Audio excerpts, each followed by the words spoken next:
एक बार की बात है, एक प्यारी सी चिड़िया जिसका नाम पीली थी, वह अपने घोंसले की तलाश में थी। पीली कई पेड़ों पर गई, टहनियों का निरीक्षण किया। फिर एक ओक के पेड़ पर उसने एक अद्भुत नजारा देखा। एक खूबसूरत नया घोंसला सूरज की रोशनी में चमक रहा था। यह सूखी घास, मुलायम ऊन और रंगीन रिबन से बुना हुआ था। ये तो बिल्कुल मेरे लिए बना है, पीली ने खुशी से चहचहाया। वह घोंसले में उतरी और अंदर झांकी। ये बिल्कुल सही आकार का था, न बहुत बड़ा और न बहुत छोटा। उसने अपने छोटे पंजों से घोंसले को छुआ और अंदर जाने के लिए तैयार हो गई। लेकिन अचानक एक और चिड़िया, जिसका नाम चंपा था, उड़ती हुई आई और घोंसले में उतर गई। यह मेरा घोंसला है, चंपा ने चीखते हुए कहा। मैंने इसे पूरी मेहनत से बनाया है। पीली उलझन में पड़ गई। लेकिन मैंने इसे पहले देखा था, उसने तर्क दिया। दोनों चिड़ियां आपस में बहस करने लगीं। वे चहचहा रही थीं, पंख फड़फड़ा रही थीं और एक दूसरे को धक्का दे रही थीं। तभी एक बूढ़ी उल्लू, जो उन्हें देख रही थी, नीचे उड़कर आई। क्या हो रहा है? उसने पूछा। दोनों चिड़ियों ने उसे पूरी कहानी बताई। उल्लू ने ध्यान से सुना और फिर बोला, ये घोंसला तो बहुत सुंदर है, क्यों न इसे आप दोनों मिलकर इस्तेमाल करें। पीली और चंपा चौंक गईं। उन्हें ये विचार कभी नहीं आया था। लेकिन ये कैसे हो सकता है? चंपा ने पूछा। उल्लू ने मुस्कुराया और कहा, आप दोनों मिलकर काम कर सकती हैं। एक थोड़ी देर अंडे सेटी हो, दूसरी भोजन ढूंढे। आप एक दूसरे की देखभाल कर सकती हैं और अपने बच्चों को एक साथ पाल सकती हैं। पीली और चंपा को यह विचार पसंद आया। उन्होंने फैसला किया कि उल्लू की सलाह मानेंगे। उन्होंने साथ मिलकर काम किया, भोजन की तलाश की, एक दूसरे की देखभाल की और कुछ ही समय में उनके घोंसले में सुंदर चूजे हो गए। दोनों चिड़ियों ने एक साथ अपने बच्चों की परवरिश की। उन्होंने सीखा कि मिलकर काम करने और एक दूसरे की मदद करने से कुछ भी संभव है। और सबसे महत्वपूर्ण बात, उन्होंने एक अद्भुत दोस्ती बनाई जिसने उनके जीवन को और भी खुशबूदार बना दिया। इस कहानी का शीर्षक दो चिड़ियाओं और एक घोंसला। अन्य संभावित शीर्षक दोस्ती का घोंसला, मिलकर काम करने का फल, प्यार और देखभाल का महत्व, उल्लू की बुद्धिमानी, चूजों की खुशी। आपको कौन सा शीर्षक सबसे ज्यादा पसंद आया, हमें कमेंट करके बताएं।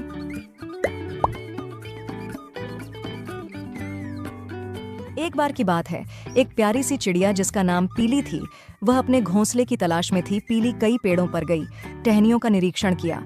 फिर एक ओक के पेड़ पर उसने एक अद्भुत नजारा देखा। एक खूबसूरत नया घोंसला सूरज की रोशनी में चमक रहा था।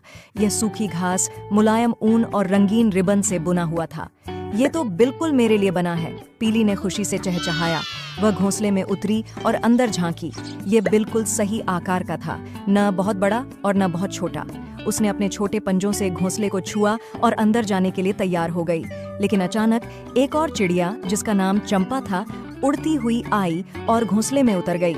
यह मेरा घोंसला है, चंपा ने चीखते हुए कहा। मैंने इसे पूरी मेहनत से बनाया है। पीली उलझन में पड़ गई।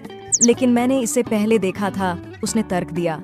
दोनों चिड़ियां आपस में बहस करने लगीं। वे चहचहा रही थीं, पंख फड़फड़ा रही थीं और एक दूसरे को धक्का दे रही थीं। तभी एक बूढ़ी उल्लू, जो उन्हें देख रही थी, नीचे उड़कर आई। क्या हो रहा है? उसने पूछा। दोनों चिड़ियों ने उसे पूरी कहानी बताई। उल्लू ने ध्यान से सुना और फिर बोला, ये घोंसला तो बहुत सुंदर है, क्यों न इसे आप दोनों मिलकर इस्तेमाल करें। पीली और चंपा चौंक गईं। उन्हें ये विचार कभी नहीं आया था। लेकिन ये कैसे हो सकता है? चंपा ने पूछा। उल्लू ने मुस्कुराया और कहा, आप दोनों मिलकर काम कर सकती हैं। एक थोड़ी देर अंडे सेटी हो, दूसरी भोजन ढूंढे। आप एक दूसरे की देखभाल कर सकती हैं और अपने बच्चों को एक साथ पाल सकती हैं। पीली और चंपा को यह विचार पसंद आया। उन्होंने फैसला किया कि उल्लू की सलाह मानेंगे। उन्होंने साथ मिलकर काम किया, भोजन की तलाश की, एक दूसरे की देखभाल की और कुछ ही समय में उनके घोंसले में सुंदर चूजे हो गए। दोनों चिड़ियों ने एक साथ अपने बच्चों की परवरिश की। उन्होंने सीखा कि मिलकर काम करने और एक दूसरे की मदद करने से कुछ भी संभव है। और सबसे महत्वपूर्ण बात, उन्होंने एक अद्भुत दोस्ती बनाई जिसने उनके जीवन को और भी खुशबूदार बना दिया। इस कहानी का शीर्षक दो चिड़ियाओं और एक घोंसला। अन्य संभावित शीर्षक दोस्ती का घोंसला, मिलकर काम करने का फल, प्यार और देखभाल का महत्व, उल्लू की बुद्धिमानी, चूजों की खुशी। आपको कौन सा शीर्षक सबसे ज्यादा पसंद आया, हमें कमेंट करके बताएं।